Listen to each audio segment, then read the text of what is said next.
Listo. Buenas tardes con todos. Bienvenidos a nuevamente al segundo Congreso Internacional de Paisaje, Carta del Paisaje, Ecuador. En la tarde de hoy seguiremos explorando las dimensiones del paisaje dentro del eje temático Patrimonio y Paisaje. El evento ha sido organizado por las universidades Pontificia Universidad Católica del Ecuador, Universidad Técnica Particular de Loja y Universidad Central del Ecuador, además del aval de las asociaciones del paisaje IFLA y de la Sociedad de Arquitectos Paisajistas del Ecuador, SAPE, y además la Red Universitaria de Estudios Urbanos de Ecuador, CIVITIC. Seré su anfitrión el día de hoy, soy Caterina Armijos, y estaremos compartiendo esta tarde de aprendizaje conjunto. La primera exposición de la tarde está a cargo de la doctora Karina Borja, y su tema será criar paisajes sanos. Karina Borja es una doctora en Estética, Valores y Cultura por la Universidad del País Vasco, estancia de posgrado en la Universidad del País Vasco, estancia de posgrado en Urbanismo en la UNAM, México, arquitecto urbanista de la Universidad Central del Ecuador, especialización de estudios avanzados en Estética, Valores y Cultura, docente principal e investigadora de la Facultad de Arquitectura, Diseño y Artes de la PUCE, directora del proyecto de investigación de catálogos de los paisajes vivos en apoyo al turismo vivencial y miembro de la Comisión de Investigación de la PUCE. Actualmente es la directora del Grupo de Investigación Laboratorios de los Paisajes Vivos y a continuación nos presentará su presentación Criar Paisajes Sanos. Adelante, Karina, por favor. Tienes 30 minutos para la exposición, incluido las preguntas. Adelante. Buenas tardes con todas y con todos. Agradezco a la coordinación y dirección de este congreso por habernos dado este espacio como laboratorio para poder exponer nuestras ideas y explicar un poquito quiénes somos.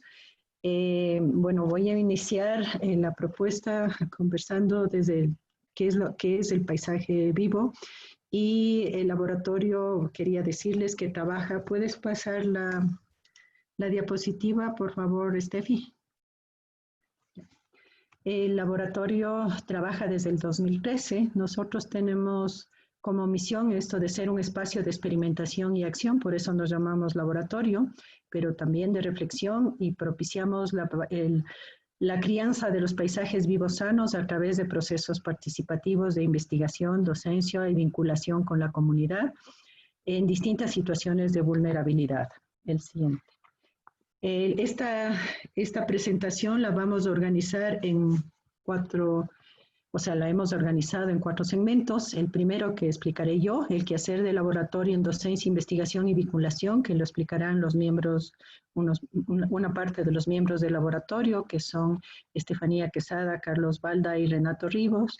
Las reflexiones en tiempo de pandemia y desde los paisajes vivos que proponemos, que también lo expondré yo.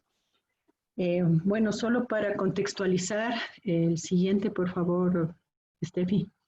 Para contextualizar, ya se ha hablado del Ecuador como país mega diverso, pero nosotros queríamos insistir en que estamos en Quito y que es la capital de este Ecuador, que tiene 4 regiones, la insular, la costa, la sierra y la Amazonía, y que presenta además, el siguiente, por favor, una característica de biodiversidad, la primera en el mundo, en relación a su número de especies por la unidad de superficie. Somos un país pequeñito, pero tenemos una gran diversidad. ¿Le pasas al siguiente, por favor? Desde el laboratorio, nosotros partimos de esta idea de criar y cuidar con cariño a los paisajes, respetarlos y especialmente celebrarlos.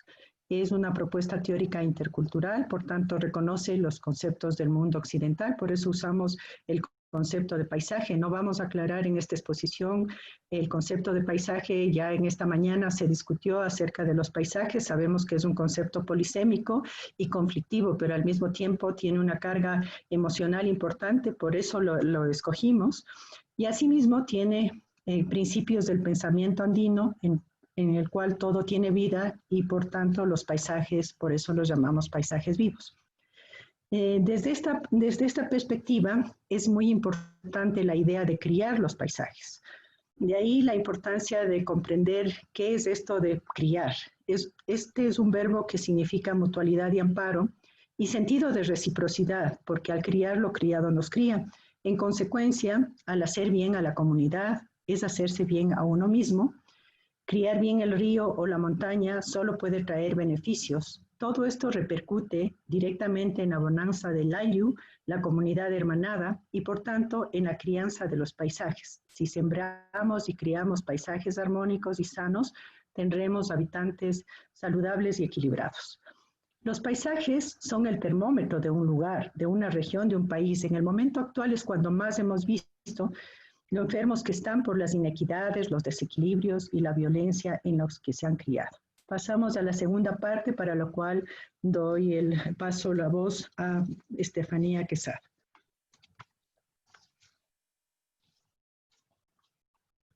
Estefi, el micrófono.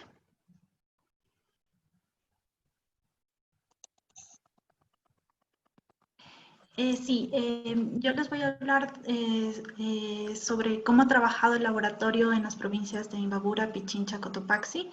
Hemos intervenido en las parroquias de Nanegalito, Cotocchoa, Chuchilán y La Merced, que fue nuestro primer proyecto piloto. El laboratorio integra 3 pilares fundamentales: la docencia, la investigación y la vinculación con la comunidad. Desde la docencia hemos obtenido 15 trabajos de titulación en pregrado, un trabajo de titulación en posgrado, proyectos semillas desde los talleres verticales. Hemos tenido 5 investigaciones y 20 proyectos desde vinculación. ¿Cómo se planteó el taller del Laboratorio de los Paisajes Vivos? Se planteó como un espacio de debate en el que se plantean y se desarrollan estrategias didácticas, metodologías de participación y reflexión en las que el estudiante aprende a investigar investigando. Se propicia la curiosidad, el análisis, la interpretación. En este espacio es donde se reconoce la importancia de un trabajo interdisciplinario y colaborativo, colectivo, donde se pueden desarrollar conocimientos en el aula y para el aula. En cuanto a la fase de investigación y como el desarrollo de las propuestas, se sustenta mucho en lo que es el enfoque conceptual que maneja el laboratorio, con la finalidad de llevarnos hacia la crianza de paisajes vivos sanos desde la base intercultural y desde los principios andinos. Principios andinos que embarcan la complementariedad, la reciprocidad, el celebrativo simbólico, la proporcionalidad. Estos aspectos están presentes dentro del territorio. El trabajo que realizamos en los talleres de arquitectura se plantea desde una metodología de investigación, acción, participación, en la que el docente, a través de su experiencia y los conocimientos adquiridos y los de la comunidad, se transmiten a los estudiantes, y todo este bagaje de información y de herramientas los estudiantes lo procesan para poder proponer sus propias metodologías, usar a beneficio para desempeñarse en el campo investigativo y despertar un interés porque conozcan el territorio desde una visión de paisajes vivos. Además de que tanto estudiantes como docentes y miembros de la comunidad sean partícipes activos de la investigación. Los proyectos de arquitectura, una parte fundamental en los talleres es la evaluación por parte de los docentes, del docente y de los docentes externos. Esto permite el desarrollo de ideas críticas y reflexivas que conllevan a los estudiantes a incursionar en nuevas propuestas que se acercan a las necesidades reales, son más sensibles con las comunidades y con su entorno. Los proyectos de los estudiantes tienen 2 partes muy importantes, que son la participación activa con las comunidades y el enfoque del taller, que esto siempre esté presente tanto en las propuestas rurales territoriales como en las propuestas individuales. Este ir y venir de información es lo que permite una retroalimentación de todas las partes, tanto estudiantes, docentes y miembros de la comunidad. ¿Qué pretendemos? Cambiar la realidad social desde sus actores. El taller se desarrolla desde la teoría y la práctica de manera conjunta. Se generan espacios incluyentes, colaborativos, con procesos de reflexión y autoevaluación que permiten integrar a todos y en especial, lo más importante, a las comunidades dentro de todos estos procesos. Ahorita voy a pasar el siguiente tema, que será por Carlos. Muy buenas tardes con todos. Quiero agradecer a la doctora Karina Borja por la oportunidad de esta apertura en la 2º Congreso Nacional del Paisaje. Y continuando con la ponencia, tenemos que en la fase de investigación hemos desarrollado proyectos como la catalogación de los paisajes vivos para el turismo vivencial, la recuperación de la memoria de Cotopchó y Chuquilán, el laboratorio de los paisajes vivos, de hábitat y participación de género que se encuentra en la Universidad Católica, y el estudio de las quebradas de Suruyaco y San Nicolás de Cotopchó. Para esta última investigación, desde la geografía hemos aportado al estudio de los paisajes con una descripción del territorio en su componente biofísico y cómo el medio reacciona ante presiones ejercidas por actores sobre los componentes del territorio, especialmente las presiones ejercidas por factores trópicos. Y queremos detallar un poquito lo realizado en un breve resumen sobre alcanzar en el estudio de la parroquia de Chuquilán. Y se puede comenzar por una recopilación e investigación bibliográfica sobre los principales cambios, eventos, transformaciones que ha sufrido el territorio hasta la actualidad. Y también se la ha podido preparar en visitas de campo y entrevistas a pobladores claves dentro de cada comunidad. También podemos realizar una caracterización de la parroquia enfatizando en sus componentes social, económico, ambiental y turístico, tomando en cuenta siempre la perspectiva que tienen los pobladores sobre su territorio. Es muy diferente. Y también tenemos que para nuestra delimitación de nuestras unidades de paisaje que estamos hablando, se tomó como referencia la guía para el estudio del paisaje de la Generalidad de Valencia, la cual parte de la propuesta de tomar los rasgos geomorfológicos, los rasgos en su componente biofísico, en los rasgos geomorfológicos de altitud, relieve, radiohidrográfica, sistemas de vegetación y también los sistemas de asentamientos humanos, los cuales son rasgos muy importantes que describen a un territorio en un determinado espacio geográfico. Entonces, también podemos partir que el componente social está compuesto por hechos demográficos que ayudan a determinar la transformación del paisaje y los principales cambios que han sufrido por presiones ejercidas por actividades primarias, económicas y turísticas que han configurado los cambios perpetuados dentro de la parroquia. Podemos también señalar y recalcar que la parroquia está situada en la cordillera de los Andes y cuenta con dos tipos de pisos climáticos muy marcados, que son el páramo y el subtrópico. Y se debe destacar que dentro de la parroquia se encuentra la Reserva Ecológica Los Divinitos, que por su riqueza florística, faunística y su red hidrográfica, y que está influenciada principalmente por la presencia de la cordillera de los Andes, representa alrededor del 63.43% de la superficie total de la parroquia.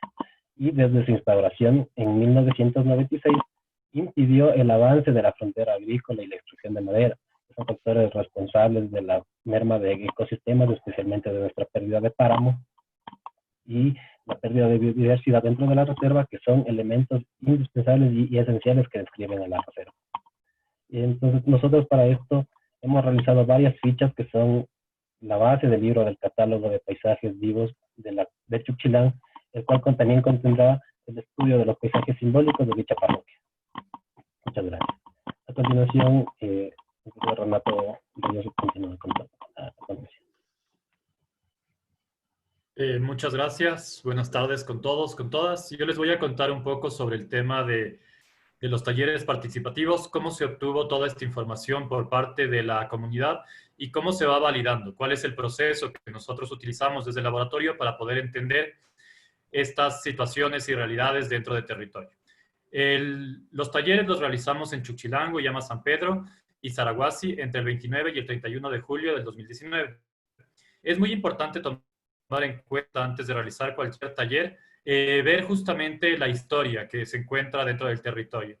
es muy importante ver la realidad, cómo vive la gente, generar estas ideas, estos intercambios, estos diálogos que nosotros estamos propiciando para poder comprender al otro. Es muy importante establecer siempre una línea de respeto, porque a través de este respeto es que realmente se llegan los consensos y los diálogos, que es lo que estamos buscando en cada momento. Steffi, ¿le puedes pasar, por favor?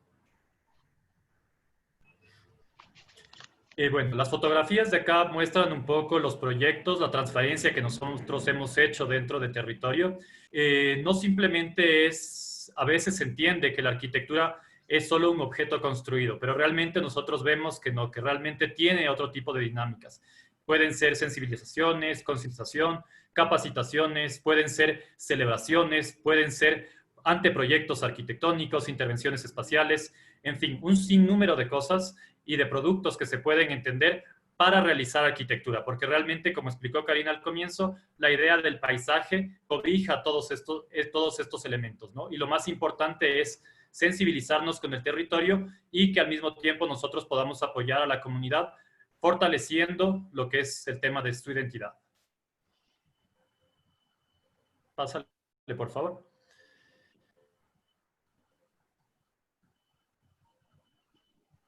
En esta parte de acá lo que les quiero mostrar es la metodología que nosotros usamos para poder realizar los talleres participativos y cada uno de los pasos que nosotros hemos seguido tomando en cuenta estos talleres que realizamos en Chuquilán. Primero, como primera parte, es muy importante presentar al grupo.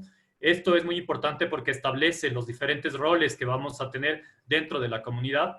Después es comunicar cuál es la importancia de la participación ciudadana, porque de esta forma se construyen los proyectos y se pueden fortalecer, entonces cada uno está aportando para la esencia del proyecto. Después también es importante recalcar la importancia histórica y cultural del lugar, o sea, cuáles son sus características, cómo se ha ido convirtiendo a lo largo del tiempo, mostrar los objetivos del taller, o sea, específicamente qué es lo que estamos buscando de este taller para así tener este plan de acción. Generamos también una sensibilización con las dinámicas. Las dinámicas tienen que tratar de ser lúdicas, interactivas, para que se fomente la participación de todos los habitantes. Luego tenemos una proyección a futuro para poder establecer los compromisos y poder solucionar las problemáticas encontradas. Entonces, de forma general, estos son los pasos que hemos seguido para hacer una propuesta de taller participativo. Sigue, por favor, Steffi. En el primer punto, como vemos, es fundamental esto de los roles que cada una de las partes tiene. La universidad tiene que ser muy clara en explicar cuáles son los productos que va a entregar, qué es lo que está buscando con este tipo de participación y cómo cada uno va a apoyar y va a ser una contraparte importante dentro de la comunidad para aportar a la gestión y desarrollo de estos proyectos. La comunidad puede aportar desde el espacio físico, refrigerios, difusión, etcétera, y cada uno de estos procesos aporta a la construcción global.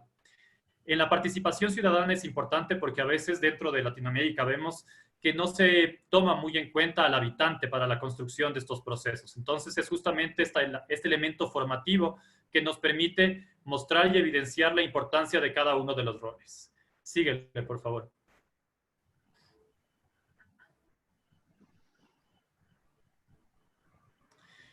Ya, la relevancia histórica es hacer simplemente una especie de mapeo y mostrar cuáles son sus tradiciones, la cultura, los símbolos, todo lo que hemos aprendido de la comunidad para que sea justamente consensuada entre las partes, para ver si es que nosotros hemos entendido realmente cómo es el cotidiano, cómo es el día a día de las comunidades.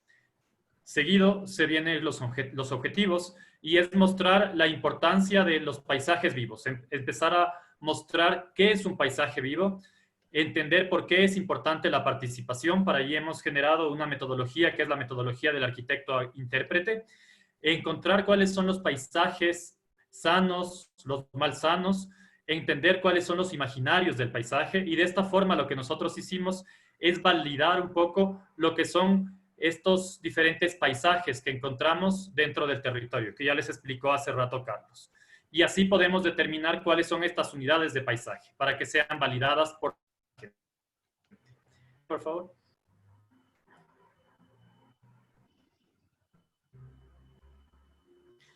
Bueno, como les decía, la sensibilización de las dinámicas es muy importante. Aquí podemos ver algunas estrategias y recursos que hemos utilizado, como por ejemplo que la gente pueda observar su territorio desde arriba, desde un plano topográfico, relacionarlo con imágenes, hacer que la gente interactúe, hacer collage. Todo este tipo de elementos ayuda a que todos los integrantes puedan participar y puedan exponer sus diferentes puntos. Son las miradas desde diferentes contextos. Y como les decía, es importante la parte lúdica, interactiva y perceptiva. Por favor, síguele. Bueno, acá simplemente algunos datos que hemos obtenido. Nos interesa mucho el tema de las percepciones. Entonces, en el tema de las percepciones, hemos utilizado el manual de Balmaceda y a través de este hemos generado unas diferentes aproximaciones a cómo la gente puede leer su territorio. Entonces, por ejemplo, se relacionan temas con el sonido, con los olores, con visuales, con tacto, con el gusto. Y de forma general podemos ver que los sonidos artificiales, todo lo que está contaminado, para la gente de Chuquilán se relaciona más con los centros poblados y con las vías. ¿Puede seguirle, por favor?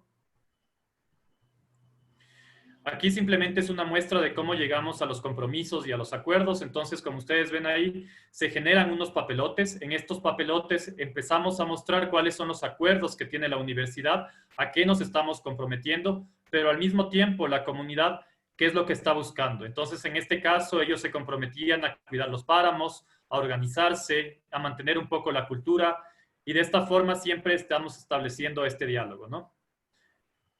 ¿Puedes pasarle, por favor? Bueno, todos buscaban promover la siembra del agua. Fue muy bonito y muy interesante esta palabra que salió de todos. Y como ven, el recurso positivo en la mayoría de las zonas es justamente que tienen agua limpia, pero que ha sido en cierta forma minada y desgastada por su mal uso. Entonces, nuestra idea es concientizar y en cierta forma tratar de generar esta sensibilización con la gente, con la población, para poder cuidarla. Aquí está el mapa de las diferentes zonas, cómo se ha ido catalogando y los resultados de estos mapeos de percepción que tuvimos con la gente. Pásale.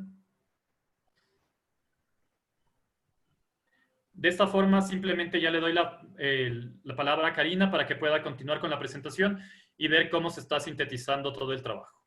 Gracias.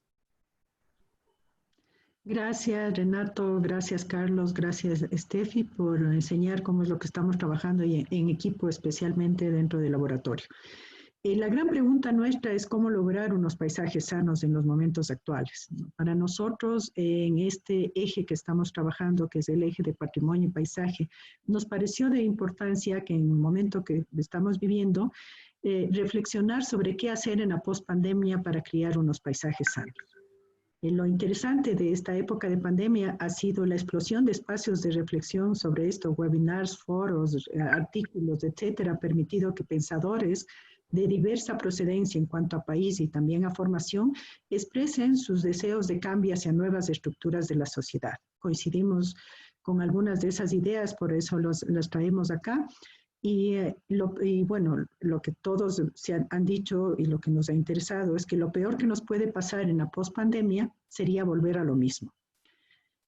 Se ha visto que durante el COVID-19 los focos de mayor propagación son las ciudades. En el caso de Ecuador, Guayaquil con unas cifras alarmantes, luego Quito que va creciendo, y los más afectados son los barrios populosos donde hay hacinamiento y pobreza.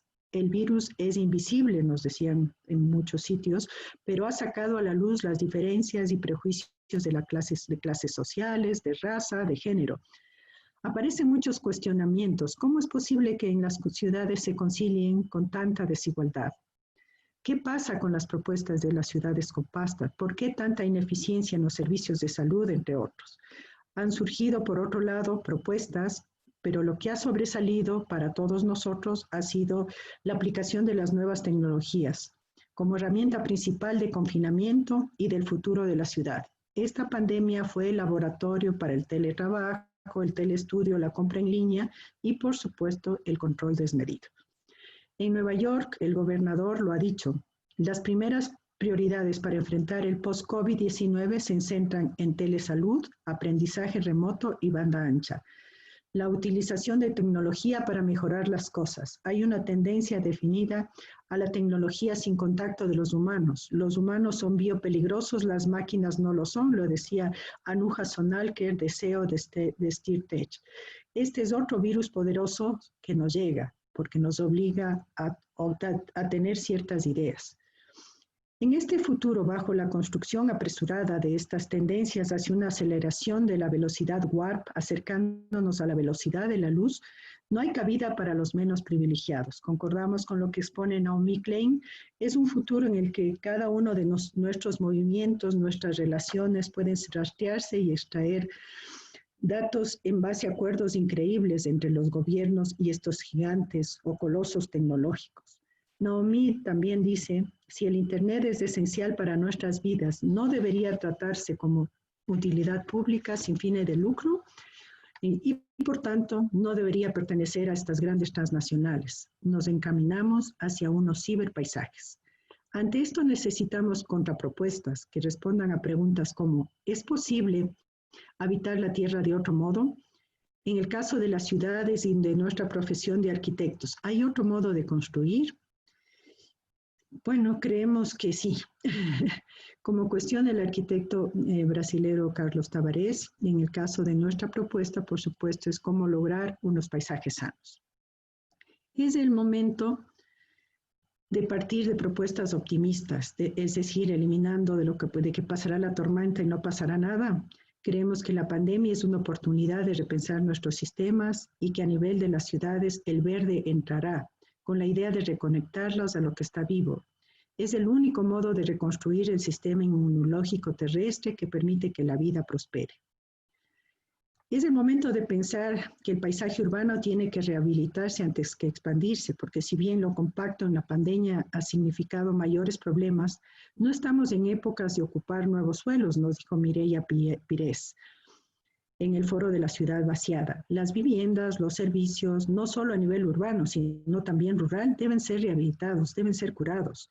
Las condiciones de habitabilidad deben ser más justas, lo cual implica políticas más contundentes desde la administración pública, inversiones en este campo, porque si seguimos al son del capital inmobiliario, la inequidad existente es y será inaguantable. Fernando Carrión, en el foro Repensar la Ciudad, apoya el fortalecimiento de los vecindarios, de los barrios, la descentralización que implique dotar de servicios a cada barrio, de tal manera que los ciudadanos no tengan que trasladarse a grandes distancias. La propuesta de París o de Barcelona va en ese sentido. Coinciden con que estas distancias no deberían ser mayores a 15 minutos. Esto implica caminar o ciclar como alternativas. Es momento de que las ciudades dejen la sectorización y la segregación, que existe un proceso de mixtura, entre mezclar las funciones posibles de manera de equilibrar las tres funciones principales para la mayoría de los seres: trabajo, vivienda y servicios. Concordamos con lo expuesto por Bruno Sauer. El espacio público se debería pensar más bien como espacio común para evitar aquello que ya venía en declive desde antes de la pandemia. El espacio público se ha ido deteriorando. Esto implica una resignificación del espacio público, un cambio grande en sociedades como la nuestra, donde lo que se pretende es privatizar todo. Consecuentemente, se debe llegar a una mayor participación ciudadana e incorporar muchas voces de local y desde lo global. Es formar, es educar a personas desde pequeñas para tener nuevas actitudes y aptitudes para enfrentar la crisis y lograr ser resilientes ante situaciones como las actuales. La transición hacia la normalidad, que para unos no llevará a mayores cambios, dependerá del proceso. Puede llegar de manera autoritaria o desde una nueva participación social, de ahí la importancia de incorporarnos a estos procesos en espacios como este y en todos los espacios posibles. A manera de conclusiones y reflexionando desde los paisajes vivos y desde la academia, nos atrevemos a decir que para criar unos paisajes sanos debemos pensar en función de ecosistemas, considerando la diversidad, la complementariedad, la proporcionalidad. Consecuentemente, la vida de la ciudad no puede estar en función y en relación al valor del suelo. Las relaciones y la vincularidad base de nuestra propuesta deberán establecerse de una manera simbiótica, Considerar como esenciales la asociación, el apoyo mutuo entre campo y ciudad, entre lo construido y lo natural, entre lo comunitario y lo privado, y además entre los vecinos. El derecho a tener un paisaje sano, que se ha nombrado ahora en algunos momentos, es fundamental. Es hora de volver los ojos y todos los sentidos a nuestro paisaje raíz, como lo expresaban en la corporación, desde la Corporación Patrimonio y Paisaje de Chile. Para nosotros es reconocer nuestras culturas ancestrales, cuyos principios hoy más que nunca están vigentes, porque implican reciprocidad, equidad y sustentabilidad. Es ese acercarnos a la Pachamama. Este no es un trabajo de una sola disciplina. La vinculación y trabajo inter y transdisciplinar es necesario. Es decir, reconstruir el quehacer de algunas disciplinas, entre ellas la arquitectura, el paisajismo, el urbanismo, la antropología, para tratar de resolver la crisis de los paisajes.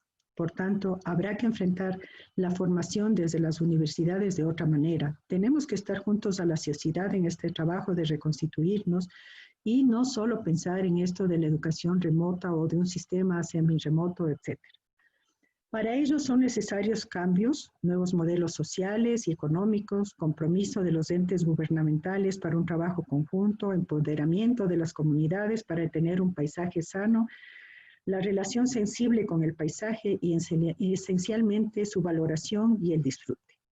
Desde el laboratorio de los paisajes vivos, ¿qué es lo que pretendemos? Bueno, nosotros pretendemos seguir con nuestro trabajo, vincular los diversos aspectos que implican el investigar y trabajar junto a las comunidades de una manera participativa para propender a su autosuficiencia e impulsar su compromiso con el ambiente, la reconstrucción del tejido social, la economía solidaria, los derechos humanos. Por eso, pese al COVID, no podemos dejar abandonadas a las comunidades con las que hemos venido trabajando. En este caso, las comunidades de Chuquilán y de La Merced, especialmente. Gracias. Ahí está. Muchísimas gracias. Nos parece importante mostrar el equipo porque este no es un trabajo solo, ahí faltan Carlos y Estefanía, pero esos somos nosotros. Gracias. Muchísimas gracias, Karina Borja y el equipo de investigación del Laboratorio de los Paisajes Vivos. Es un gran aporte, ¿no?, al repensar esta forma de criar los paisajes sanos, ¿no? Y cómo esto se ve implicado en la nueva realidad. Aquí voy a leer brevemente, por honor al tiempo, un comentario de Natasha Macías que dice: el término de descentralización debe analizarse claramente. Muchas veces se relaciona la descentralización con expansión de ciudades. Se debe trabajar en conjunto y según necesidades de los barrios y de la comunidad, sus gustos, modos de vida, etc. Es como una pequeña acotación. Una pequeña reflexión antes de seguir, Karina, rápidamente. Muchas gracias. Sí, concuerdo con esta persona. Realmente el término de descentralización tiene que ajustarse a las comunidades. Por eso, inclusive nosotros, considerando la diversidad de las comunidades, no hablamos de paisajes, sino de paisajes, porque consideramos que cada comunidad tiene diversos paisajes. Muchísimas gracias por tu aclaración, Karina. Bueno, continuamos. Seguimos con la siguiente ponencia. Hemos tenido un pequeño problema con uno de los panelistas, así que vamos a dar paso a... denme un segundo, por favor. Ya, la siguiente ponencia será de Danilo José Rubio, la memoria como herramienta para la recuperación urbana. Reconstrucción de zonas urbanas después de la catástrofe, el caso de Cañaral, Atacama. Danilo José Rubio, arquitecto desde el año 2013 por la Pontificia Universidad Católica del Ecuador, magíster de proyecto urbano desde el 2018, en el año del 2018 por la Universidad Católica de Chile. Arquitecto que ejerce su profesión desde el año 2013 en el Estudio de Arquitectura y Urbanismo A+, Arquitectos, y ha desarrollado proyectos en diferentes escalas y tipos urbanos, residenciales, nuevos y rehabilitaciones. Bienvenido, Danilo José Rubio. Esta es tu ponencia. Tienes, por favor, 15 minutos para la explicación y esto incluye comentarios y preguntas. Bienvenido, adelante. Muchas gracias, Caterina. Qué gusto poder compartir con ustedes este momento. No sé si están viendo mi pantalla. Sí, se ve claramente. Listo, muchas gracias. Bueno, como dijo Caterina, el tema que yo del que vengo a conversar un poco aquí es la memoria como herramienta para la recuperación urbana. la reconstrucción urbana de zonas urbanas después de la catástrofe.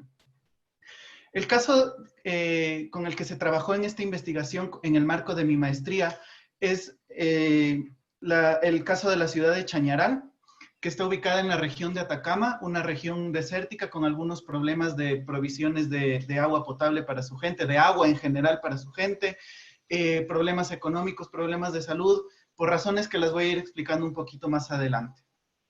Como podemos ver, la ciudad de Chañaral es una ciudad que se ha visto afectada por algunas catástrofes, incendios, terremotos, aluviones, contaminación. Precisamente la zona céntrica de Chañaral, que es su bahía, su parte baja, su centro de comercio, su centro social, es la que se ve cada año afectada por todas estas catástrofes que existen, dejándola sin instituciones, sin equipamientos, sin comercio, totalmente desprovista, incluso hasta de vivienda.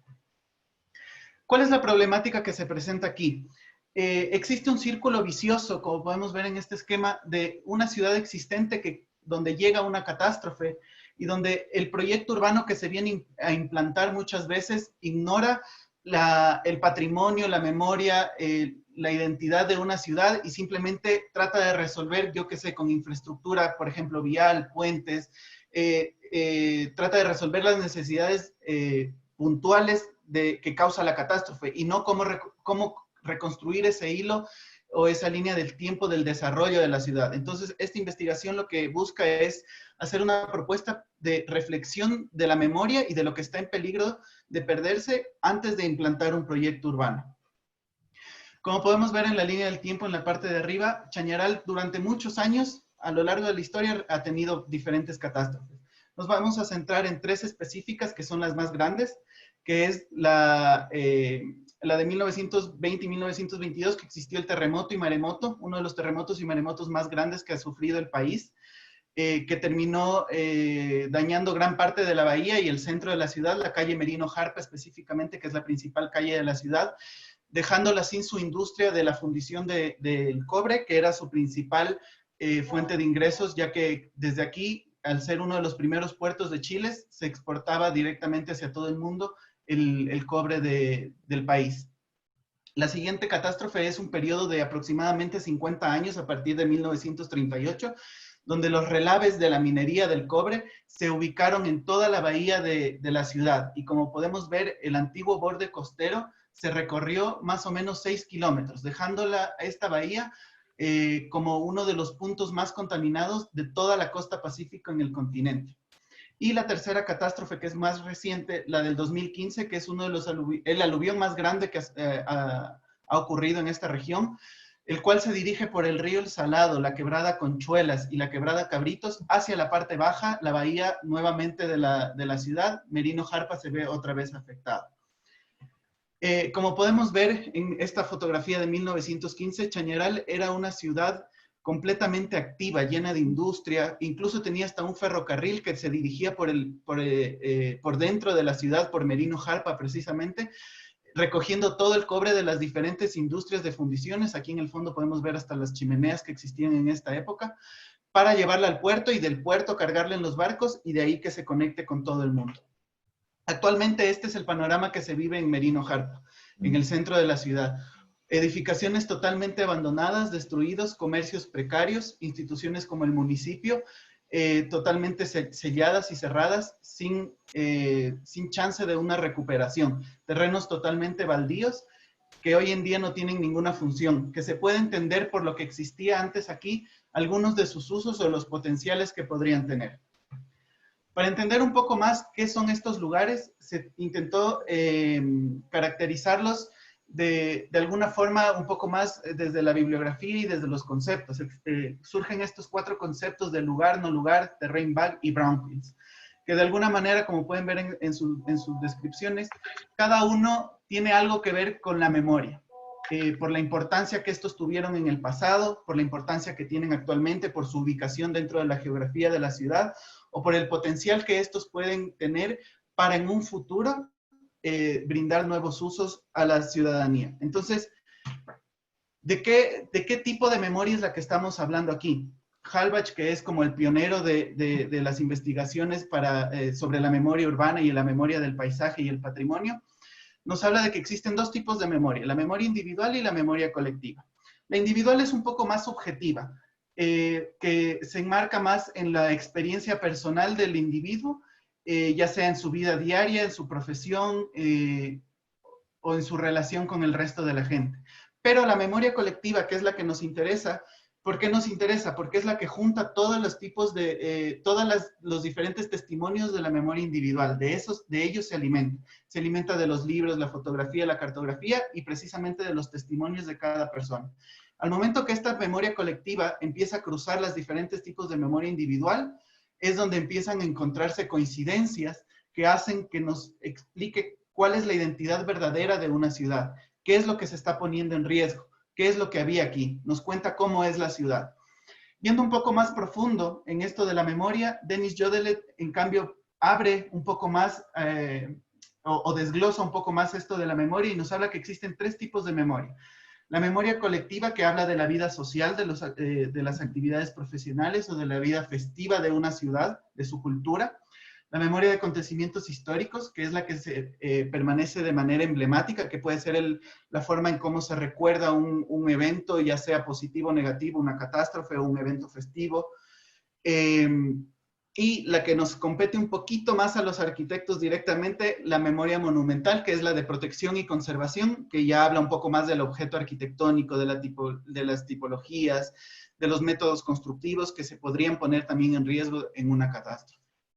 Entonces, ese momento es el que surge la pregunta de qué manera la memoria va a ayudar en la reconstrucción de una zona urbana después de una catástrofe.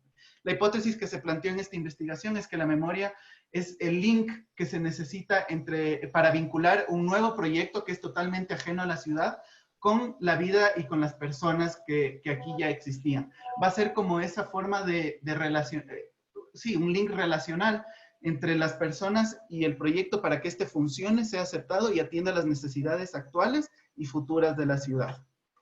Existen muchos casos de estudio que podrían ser utilizados como ejemplos donde la memoria ha sido un punto crucial para desarrollar un aprendizaje o un crecimiento resiliente o explicar lo que no se debe hacer después de una memoria, como el caso de Alto Río.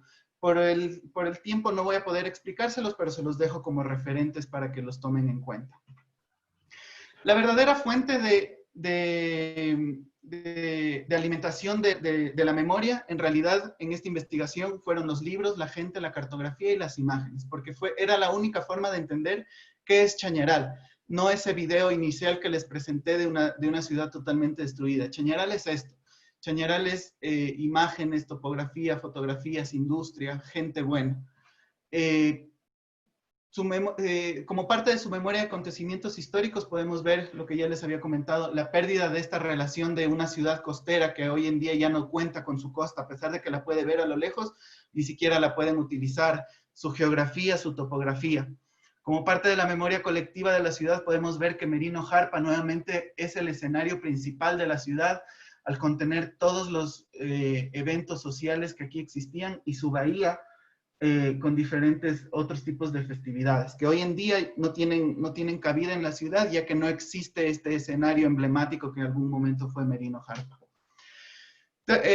Como parte de la memoria monumental he escogido tres proyectos, tres objetos arquitectónicos que se encontraron como parte de la investigación. Existen muchos más, pero por el tiempo solo los voy a explicar estos tres.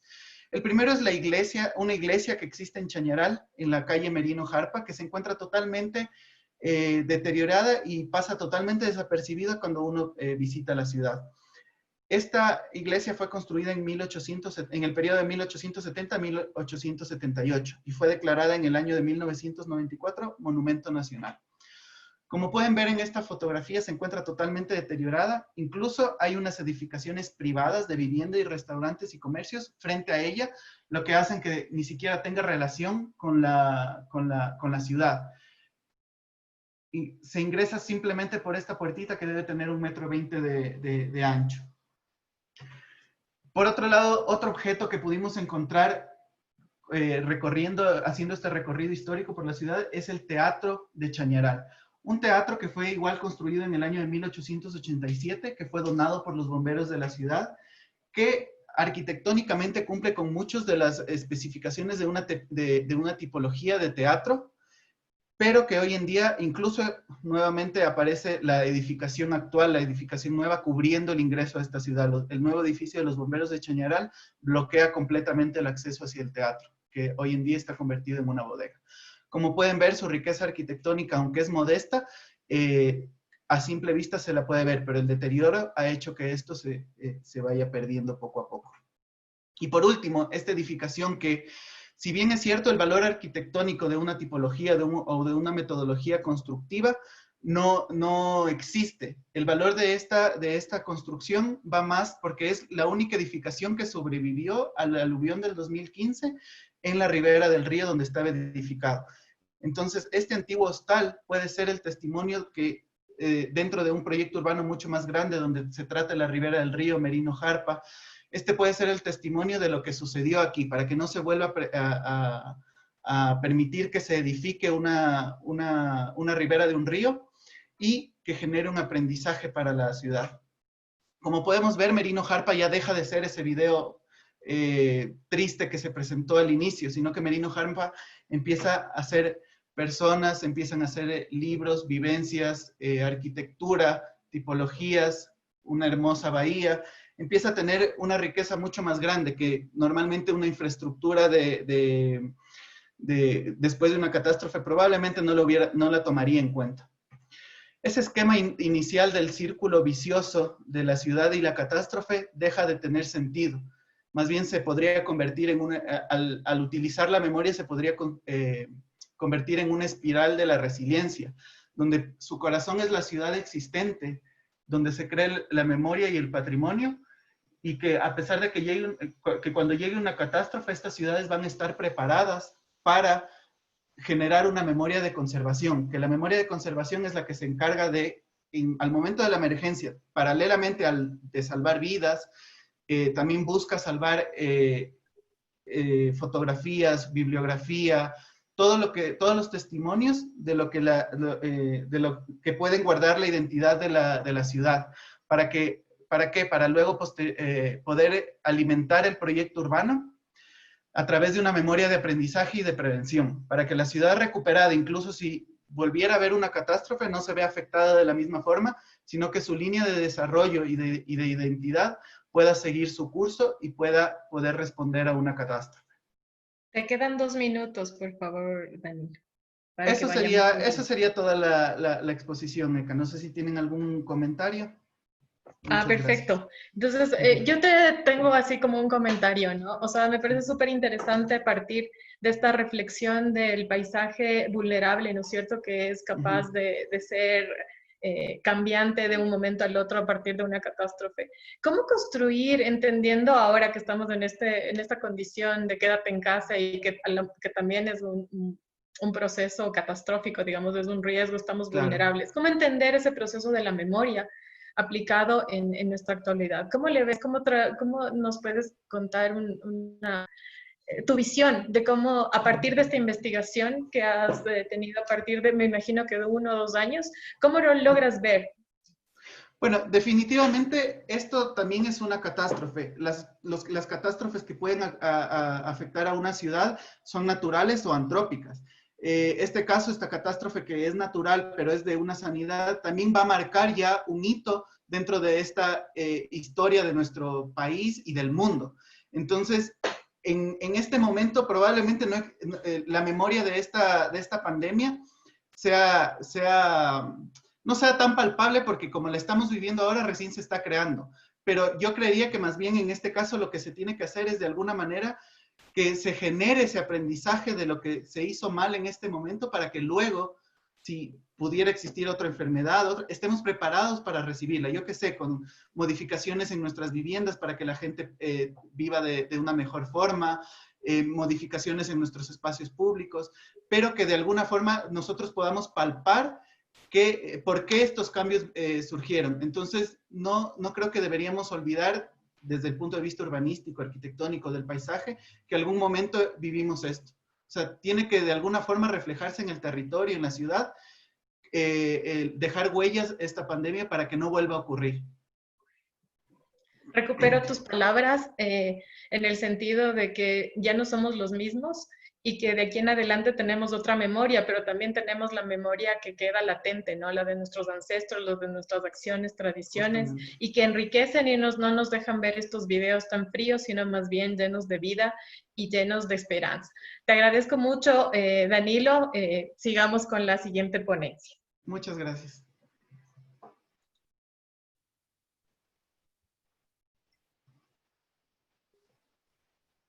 A continuación, vamos a presentar a Diego Hurtado Vázquez con su ponencia Construyendo una ciudad verde desde el barrio. Diego Hurtado es arquitecto por la Universidad Federal do Rio de Janeiro y magíster con la mención de diseño urbano con la Universidad Laica Eloy Alfaro de Manta. Entre 1988 y 1990 forma parte de la Dirección de Planificación del municipio de Quito, participando en la elaboración de varios planes de vivienda, diseño urbanístico e investigaciones sobre nuestros sistemas constructivos. Desde 1990 al 2012 produjo la mayor cantidad de su obra arquitectónica y su amplia experiencia le sirvió para trabajar en el municipio de Quito y en el del Estado ecuatoriano como consultor e investigador en temas de movilidad, construcción sostenible, materiales, planificación y desarrollo local. Desde el 2010 se desempeña como docente de la Universidad Central del Ecuador, impartiendo el taller integrado de diseño arquitectónico TIDA 7, preparando a los estudiantes en temas de diseño sostenible, movilidad, dirigiendo diversos tesis de pregrado. Damos la bienvenida a Diego Hurtado con su presentación. Adelante, Diego Hurtado. Hola con todos, qué gusto y muchas gracias por haberme invitado a este congreso. Se supone que estábamos entre los organizadores, pero con tanta cosa que ha habido con el COVID y todo, hemos estado tan de lejos que recién podemos vernos con algunas personas. Veo muchas caras conocidas. ¿Me escuchan bien? Voy a compartir pantalla. Sí, perfecto. Solo contarte que tienes 15 minutos para la presentación, incluido en las preguntas. Adelante, por favor. Perfecto.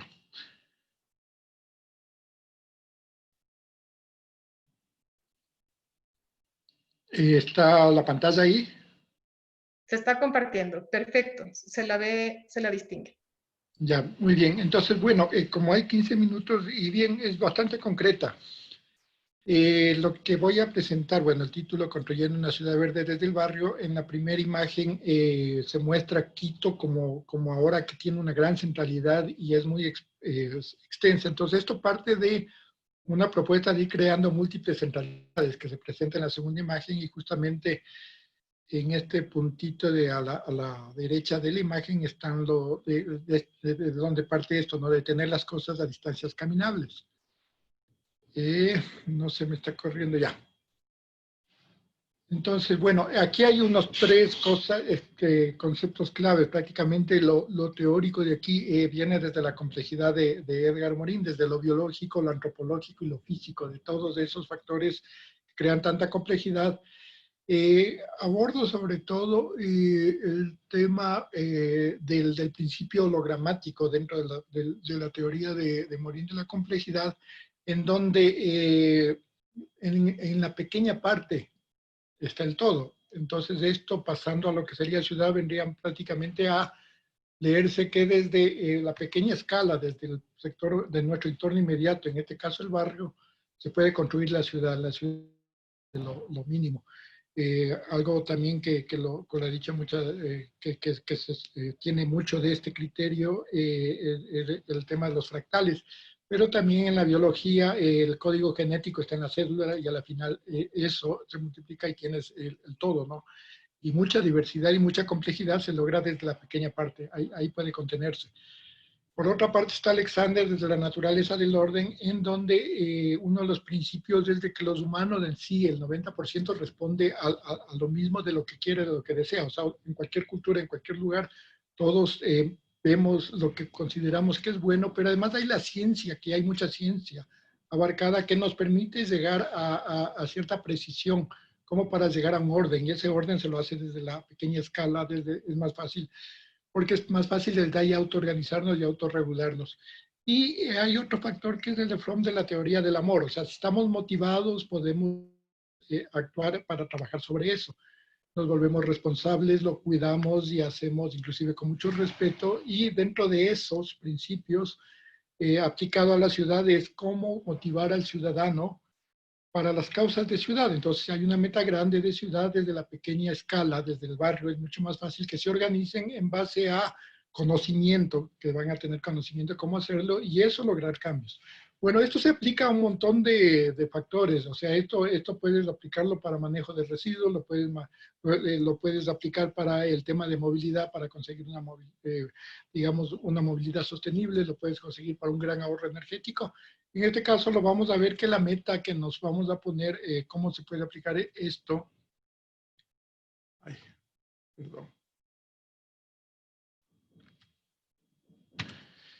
Es una ciudad verde, pero en este punto, o sea, bueno, lo que va a hacer es justamente experiencias que hemos hecho con estudiantes en la FAO. Estudiantes que hemos hecho experiencias a través de los proyectos de titulación y proyectos del taller en noveno semestre, básicamente. Y esto parte de ciertos indicadores, o sea, hay un puntito, bueno, anterior, esta de conseguir metas de ciudades de la pequeña escala es en base a pocas reglas adaptativas y flexibles. La adaptabilidad también es parte del concepto de la complejidad y la flexibilidad.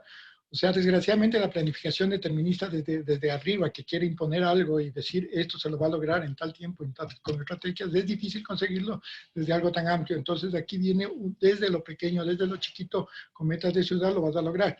Entonces algunos indicadores de los que yo pongo aquí como que serían las reglas que en esto con ejercicios con estudiantes los hemos hecho, viene a ser, bueno, tú en el proyecto vas a conseguir que la permeabilidad del suelo tenga un mínimo del 30%, está basado en indicadores de la Agencia de Ecología Urbana de Barcelona, un mínimo de 30% de arborización, la accesibilidad a distancias caminables, 300 metros, que existe una gran biodiversidad con preferencia de especies nativas, la continuidad de la biored o la red verde urbana desde la escala de lote, calle, manzana, barrio, ciudad, conservación de las cuencas hidrográficas, quebradas, bosques, árboles urbanos, patrimoniales o vacíos, inclusive que encuentres con gran biodiversidad, basado en el manifiesto del paisaje, del tercer paisaje de Clement.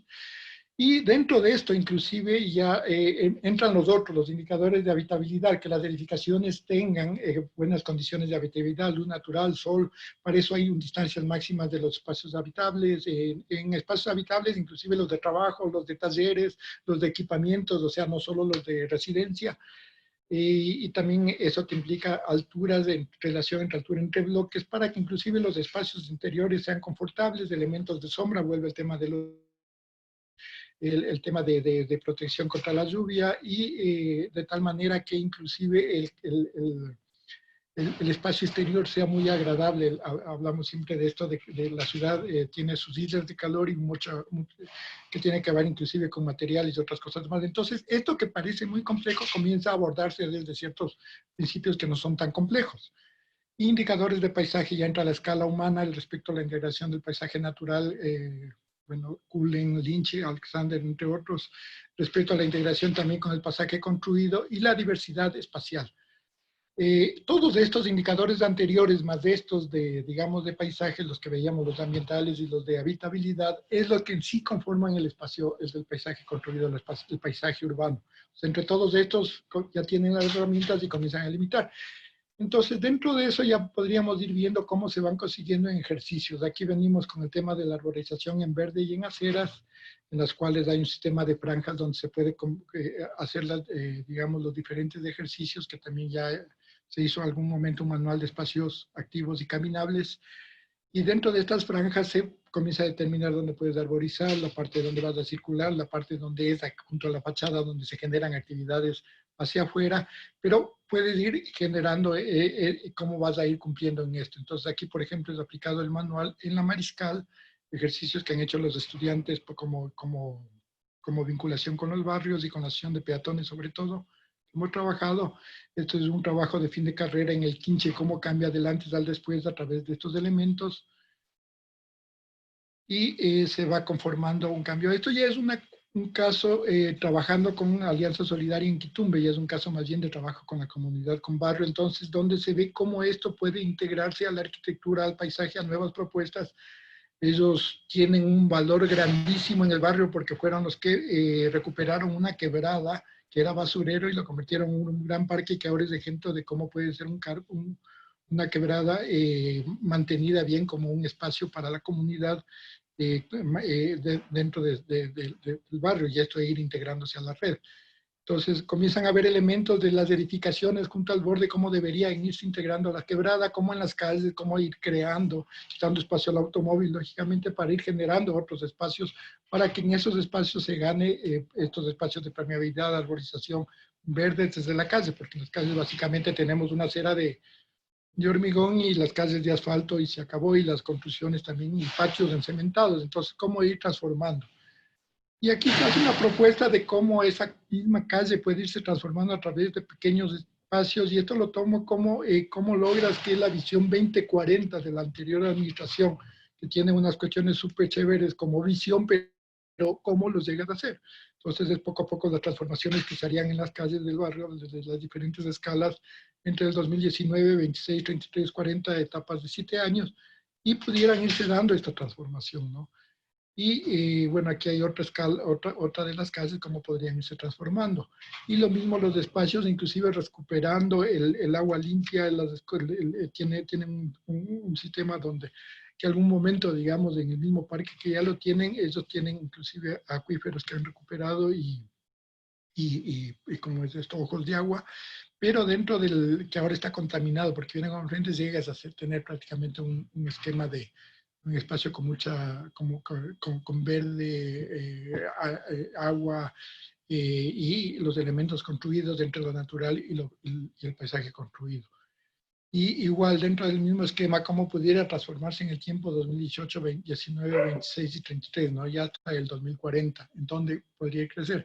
Entonces, si el barrio se organiza, tiene las reglas claras y poco a poco comienza a ponerse fechas y a tal fecha tiene que ir logrando objetivos, estos objetivos se pueden ir transformando en que la ciudad se vaya convirtiendo en verde, ¿no? Entonces es un poco el punto.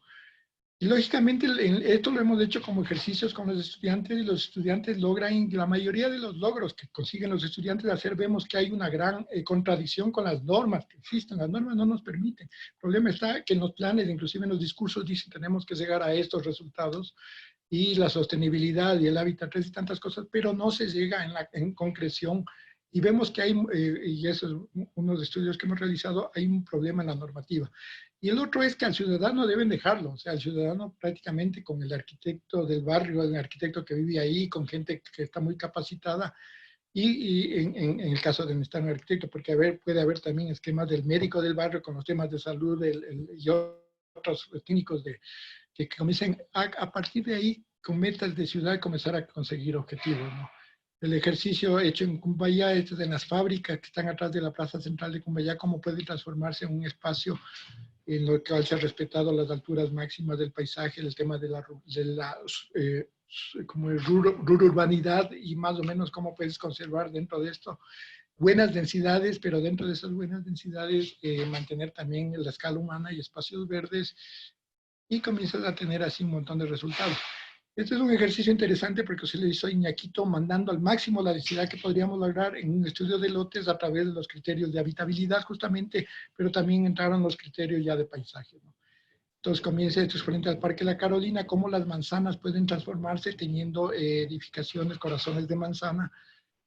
Y esto es en el caso de la Y, como la propuesta de que, digamos, ya sale la Y y ya está ahí. Y ahí más bien hacer qué se hace en ese sector de la Y. Un estudiante de fin de carrera de titulación hizo este ejercicio en donde, usando estos mismos elementos de diseño más otros que tienen que ver con densidades, con mixticidad, aquí vas a tener prácticamente la estación del metro, los principios que son del desarrollo orientado al transporte, logra modificar en base al proyecto un montón de cosas con cuestiones bastante simples y sencillas, inclusive sin mayor altura. Él se pone como un límite de 5 pisos por temas de paisaje justamente, por los barrios aledaños y vistas, ¿no? Que inclusive la respeta y además consigue recuperar permeabilidad de suelo en gran porcentaje y escorrentías, llegando a tener inclusive en la Y un parque inundable en el sector de la Y. Esto está en la exposición de los alumnos, está entre los trabajos que se exponen.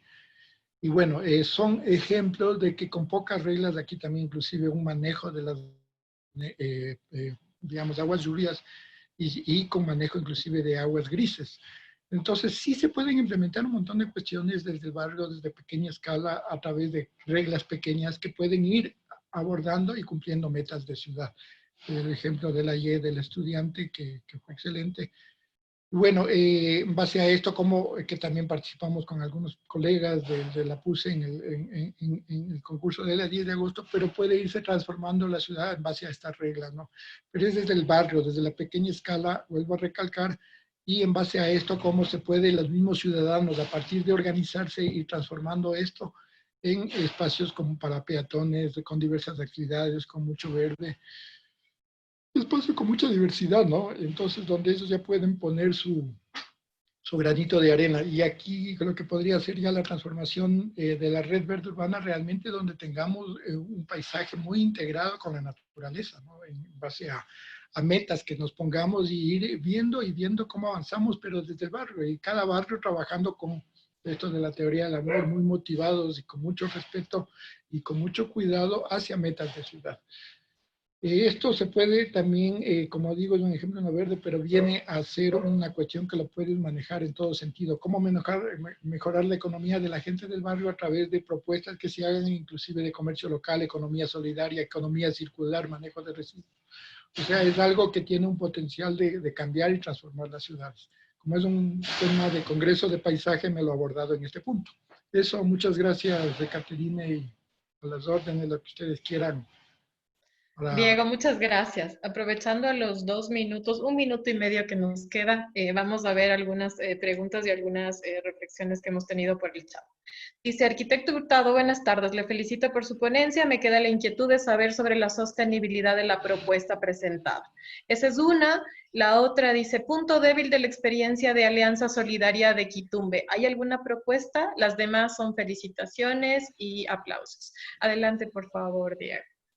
Ya, bueno, la sostenibilidad, más bien esto aborda justo el marco grande de todo esto, es llegar a una vida urbana sostenible. O sea, ahorita estamos en un problema grandísimo mundial. Estamos viviendo, inclusive con esto de la pandemia, que no funciona como estamos. No es sostenible. Y además de eso, bueno, el tema del cambio climático, tenemos el tema del agotamiento de recursos, sobre todo los recursos no renovables como son el petróleo, la extracción de combustibles fósiles y la contaminación, inclusive la falta de solidaridad que hay entre las personas, que prácticamente hay bueno, este problema hasta psicosocial que existe, no lo hace sostenible. O sea, que si se apunta a esto es sostenible, primero porque al fin estás distribuyendo el poder en la población. O sea, estás llegándose a una verdadera democracia. O sea, y eso es lo que permitiría que se lo haga sostenible. Tal vez por eso es tan difícil dar el cambio, porque hay gente que simplemente lo que le interesa es tener el poder y no dar paso a otras cosas. Pero simplemente si esto lo haces con la gente y la gente tiene en común un montón de... Un ejemplo de una ciudad que ha hecho esto desde la gente, siempre va a haber, nada es totalmente, siempre hay matices, ¿no? Pero lo ha logrado con un montón de cambios es lo del Lerner en Curitiba, por ejemplo, a través de participación, o lo mismo los presupuestos participativos de Porto Alegre.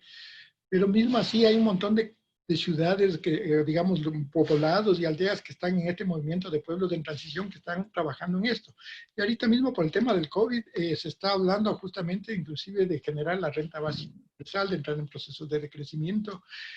Pero todos apuntan a que son los ciudadanos desde sus barrios, donde pueden tomar las riendas y comenzar a cambiar en base a cosas que son del bien común. El bien común, como muchas gracias. Bueno. Gracias, Diego Hurtado. Nos quedamos con esa reflexión. Sí, nos quedamos con esa reflexión de que está en nuestras manos tener esta escala, ¿no es cierto? Esta multiescalaridad de sostenibilidad y de manejo de la ciudad. Muchas gracias, claro, Diego. Más bien en otras escalas, desde lo macro no es sostenible, desde lo micro es sostenible. Eso es desde lo micro. Muchas gracias. Gracias a ustedes. A continuación vamos a presentar la ponencia de Mónica Montenegro y Paola Burbano, Paisajes, cultura Angochagua, ruralidad debilitada por la reproducción de conceptos urbanos. Por favor. No sé si le quité la pantalla porque no puedo quitarle. Le quité. No, está todavía fija ahí. Ya le quito, pero no, soy medio maleta en esto, espérate. A ver, déjame ver si es que yo te ayudo desde mi centro de operaciones. ¿Ya? Ya. Sí, ya estamos ahí. Perfecto, Para presentar, Mónica Montenegro Echeverría, arquitecta graduada de la Universidad Central del Ecuador, ponente de varios seminarios y congresos nacionales e internacionales, formó parte de la OPTE, Observatorio de Producción de Territorio Ecuatoriano, con una oficina técnica que da asesoramiento gratuito a la comunidad de la parroquia Angochagua, ubicada en la comuna de Zuleta. Paola Burbano Huaca, arquitecta graduada de la Universidad Central del Ecuador, colaboró con el Observatorio de la Producción de Territorio Ecuatoriano en la Oficina Técnica Zuleta, brindando asesoría técnica con las comunidades rurales pertenecientes a la parroquia Angochagua. Y actualmente es parte del equipo PUCS, Plan de Uso y Gestión de Suelo del Cantón Tulcán, como analista de planificación. Bienvenidas, Mónica y Paola. La pantalla es suya. Ahí sí podemos observar todos. Se está compartiendo aún. Ya. Ahora sí. Bueno, buenas tardes con todos. Primero, gracias por la apertura que nos han dado para que podamos dar esta crítica y igualmente una reflexión sobre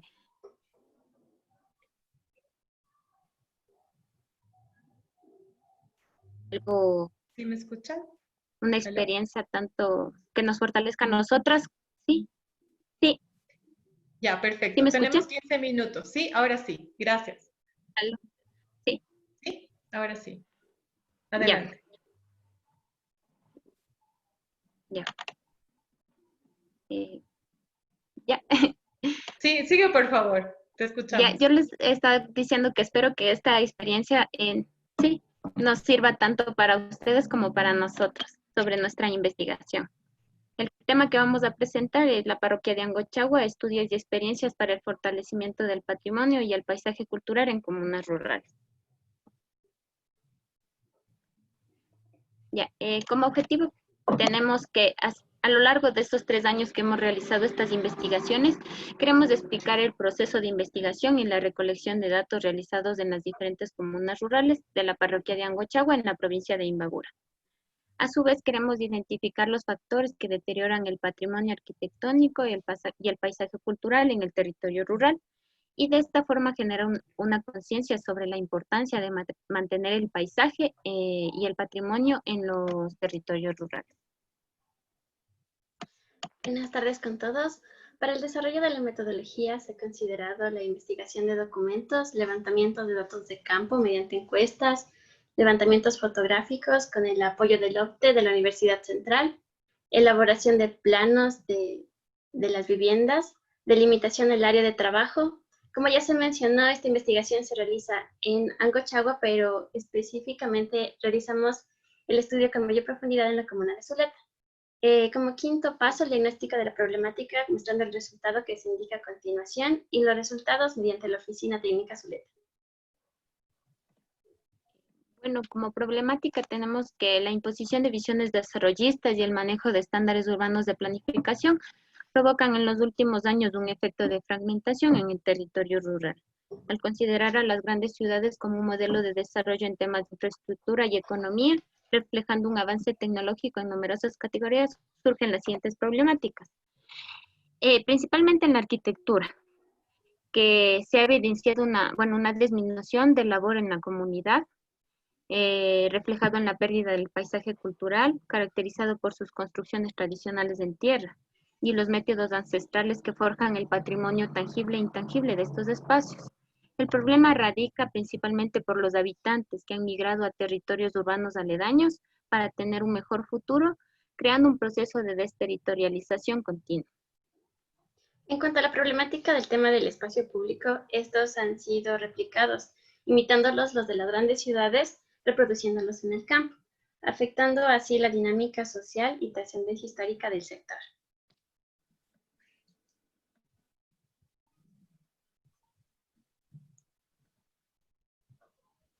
Bueno, en las comunas de estudio tenemos 4 comunas de estudio, pero principalmente nuestro estudio se ha basado en la comuna de Zuleta. La comuna de Zuleta se encuentra en el Ecuador, en la provincia de Imbabura, en la parroquia de Angochagua. En la primera imagen podemos observar cómo las construcciones tradicionales en tierra forman parte del paisaje cultural en esta comunidad. Y cuando uno visita por primera vez Zuleta, se admira de encontrar todavía este tipo de arquitectura. Aquí podemos observar la realidad existente no solamente en la parroquia, en Zuleta, sino en algunas parroquias rurales donde ya se empieza a cambiar se empieza a reemplazar los muros de tierra por los muros de materiales industriales. En la comunidad de Cochas encontramos el paisaje natural que se fusiona con la arquitectura en tierra. Y aquí podemos observar que en esta comunidad sí predominan las viviendas en tierra y boyos, pero aún se replican las viviendas en cemento y en ladrillo en estos territorios. En la parroquia de Angochagua podemos observar que el paisaje no se muestra afectado por la presencia de arquitectura moderna. Es más, la gente siente una motivación por mantener este tipo de construcciones en tierra tradicionales que no sean un impacto para el paisaje. Y esta es la vista de la parroquia de la comuna de La Rinconada, desde el punto más alto de Angochagua. Aquí existe un columpio de 15 metros de alto, que es un punto plus para esta comuna en el turismo. La comuna de La Rinconada se caracteriza por la gran conservación del paisaje natural. Las fotos que podemos apreciar son del Museo Maltahuasi, donde aún se conservan técnicas ancestrales como elaboración de tiestos y ollas de barro. Pero como ya se menciona en la metodología, nos centraremos especialmente en Zuleta, que hablaremos a continuación. Zuleta se caracteriza como cualquier territorio rural por la práctica de agricultura y ganadería. También se caracteriza por elaboración de bordados, tiene atractivos naturales y culturales que contribuyen al turismo. Además, tiene una serie de prácticas ancestrales en las que se destaca la elaboración de casas de tierra con adobes, y esto lo realizan mediante el trabajo comunitario de las fincas. Zuleta tiene 10 barrios, en los que nos centraremos solamente en 3, que es donde se da la mayor densificación de las viviendas.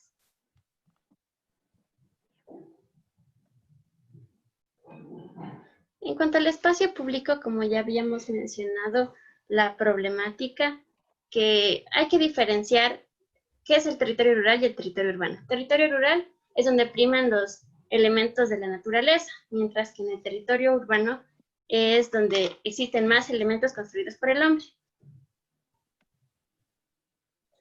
En la imagen que podemos ver es en Zuleta, la primera imagen, es la Casa Comunal de Zuleta, donde se realizan actividades de ventas de artesanías. La segunda imagen es del Coliseo, que se creó en Zuleta para también apoyar a la venta de artesanías. Sin embargo, los comuneros prefieren permanecer en la casa comunal por más que existen espacios reducidos, debido a que tiene muchas ventajas. Están cerca a una vía, es fácil la accesibilidad para los turistas, y se puede ver que se da una relación mucho más espontánea con el espacio debido a que se sienten identificados. Estas grandes infraestructuras implantadas en el territorio rural buscan satisfacer las necesidades de las personas. Sin embargo, han causado un gran impacto en el paisaje. Y además son muy costosas y generan gastos en el mantenimiento que son muy costosos y para el mínimo uso que satisface. Y los pobladores lo usan muy pocas veces. En la tercera imagen se muestra un mapa de la densificación de viviendas en donde se ve el impacto de estas grandes estructuras en relación a las viviendas que existen en la comuna. En la comuna Zuleta la migración es muy frecuente y lastimosamente por esto se van deteriorando las prácticas ancestrales y la valorización del patrimonio. Es así que el espacio público debe articularse al territorio como reflejo del patrimonio y su gente, y que de esta forma pueda contribuir a mejorar su calidad de vida. Y para la proyección del espacio público en el territorio rural de Zuleta se han identificado 3 factores necesarios. Primero, el tipo de territorio y características. En el caso de Zuleta, el rural. Segundo, la dinámica social. ¿Cuáles son los actores involucrados que hay en la comuna? Aquí hay los comuneros y temporalmente la llegada de los turistas. Y tercero, el paisaje existente. La construcción histórica que ha tenido este paisaje mediante las tradiciones de su gente, formas de producción y características de las personas. Con estos elementos se propone a no continuar imitando los modelos de las grandes ciudades del espacio público, más bien vincular los factores mencionados en conservar el paisaje y contribuir económicamente a los moradores mediante turismo comunitario como incentivo a conservar el paisaje cultural, potenciando las cualidades propias del paisaje, reflejando las características y prácticas de su gente, y la integración del turista en segundo plano como activador de la economía, denominándose paisaje cultural. Continuando con el problemático de la arquitectura tradicional, tomando en cuenta que desde la llegada de las construcciones industriales, de los materiales industriales en las construcciones, los materiales en tierra han sido, y las construcciones en tierra ya han pasado a considerarse pobres y deficientes. Y los sistemas constructivos que se usan también son considerados como materiales prehistóricos. Y esto se refleja en la pérdida de la identidad de estos territorios. En este análisis se ha hecho un análisis de las viviendas de acuerdo a su sistema constructivo, sus materiales y también del estado de conservación. Aquí en este plano podemos observar que las viviendas que se han inventariado están en color celeste. Son 8 viviendas que les voy a pasar a continuación. Estas son las viviendas que encontramos en la comuna de Zuleta que están en estado deteriorado y ruinoso. Esta vivienda, en la casa número 4, existía hasta el año 2018. Ya para el 2019 ya quedó un espacio libre y los dueños no han decidido si van a hacer una construcción nueva, pero nuestra motivación es que se haga una construcción con materiales propios, vernáculos de ahí del lugar, como es el adobe y la tapia. Nos quedan 3 minutos. En esta también podemos observar cómo en lugar de dar un mantenimiento a la vivienda, esta ha sido tapada con un muro de bloque. Y tomando en cuenta que la arquitectura en tierra ha dado muchos beneficios y ha sido una expresión desde la antigüedad y puede dar unos beneficios tanto a presentes como a futuro, pues queremos reflexionar sobre las técnicas constructivas que se usan en las viviendas. Como conclusiones, tenemos que el Ecuador debería revalorizar y difundir sus propias manifestaciones culturales, nuestros pensamientos y conocimientos diversos, así como motivar a la reflexión crítica y la creación colectiva, donde se genere un pensamiento propio que suprima todas las formas de discriminación. Además que el patrimonio debe legitimizarse socialmente de acuerdo al uso que se le da. Esto requiere soluciones creativas e innovadoras. Y para conservar el bien patrimonial se debe revalorizar las maneras arquitectónicas o culturales que lo llevaron a convertirse en patrimonio. De esta forma puede ser parte productiva de la sociedad y del medio en el que se encuentra. Y como resultados tenemos en nuestra participación en el Congreso Nacional de Jóvenes Investigadores con nuestros tutores Rosa Campillo, que es parte del observatorio, y también José Manuel Castellanos, que fue el organizador en la Universidad de Cuenca. Aquí, como otro resultado, tenemos el trabajo en la unidad educativa Galo Plaza Lazo en la comuna de Zuleta. Estamos en un taller de selección de tierras para la fabricación de los adobes. Aquí tenemos la participación también de nuestra amiga y tutora, la arquitecta Irina Godoy, que también es parte del observatorio. El resultado más importante que hemos tenido gracias a todas estas investigaciones ha sido la consolidación de la oficina técnica ya antes mencionada, que da un asesoramiento gratuito a la comuna de Zuleta en trámites de lotización, en trámites municipales, diseño.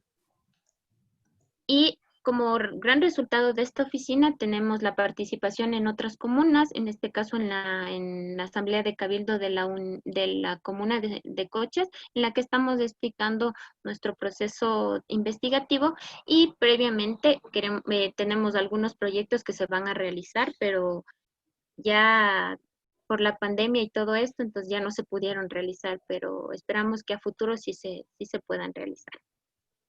Ya, muchas gracias. Muchas gracias, Mónica y Paola. Solo como una pequeña, para cerrar esta sesión, quisiera de alguna de las dos tener una participación de motivación a todos nuestros participantes para mirar hacia la ruralidad, porque realmente estamos de acuerdo que en la ruralidad existen muchos elementos que aprender, unas reorganizaciones, unos sistemas propios del lugar, contenidos en esos paisajes rurales que son muy respetados y muy importantes para nosotros actualmente, ¿no? Entonces quisiera de alguna de las dos una pequeña motivación a nuestros participantes como para cerrar esta ronda de ponencias de la tarde. Bueno, yo más que nada quisiera que empecemos a tomar en cuenta que el territorio rural es un poco olvidado.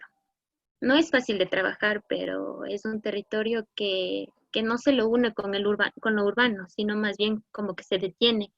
Y pienso que sí, al menos son temas muy olvidados desde la academia. Entonces sí quisiera como motivación que se puedan tomar este tipo de temas, no solo en vinculación con la sociedad o proyectos así, sino que se puedan también mencionar y se puedan crear buenos proyectos enfocados en las necesidades de estas comunidades y no copiando o pensando que van a ser buenos en estos territorios. A nosotros nos ha llamado mucho la atención este tipo de territorios y creo que vamos a seguirlos manejando de la misma forma porque queremos ver una mejoría, un cambio en este tipo de territorios. Muchísimas gracias, Mónica. Muchas gracias, Paola. Veamos, básicamente, hay un saludo desde México. Dice, hola desde México. Pienso que es un excelente trabajo, pues el mundo se ha demostrado que los sistemas constructivos con materiales locales son mejor solución que los materiales industrializados. Eso es un mensaje de nuestra gran amiga de México. Agradecer a los 175 participantes del día de hoy y por favor pedir a los participantes que están, a los panelistas que prendan sus cámaras para poder tener una fotografía de la tarde de hoy.